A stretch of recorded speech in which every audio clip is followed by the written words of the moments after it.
start by talking quite broadly about, well, what is theater? What are the constituent elements of theater? What is a night at the theater?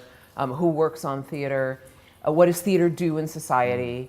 One of the most important things is we're dealing with a space where a sort of subjective emotional experience and a more objective, if you like, set of values and knowledges are really come into conflict. And so my main way into this is to try and bridge that gap. Very important to me that I start from where the young people are in terms of their response, and then gradually push them towards looking at different ways of thinking about the reasons behind that.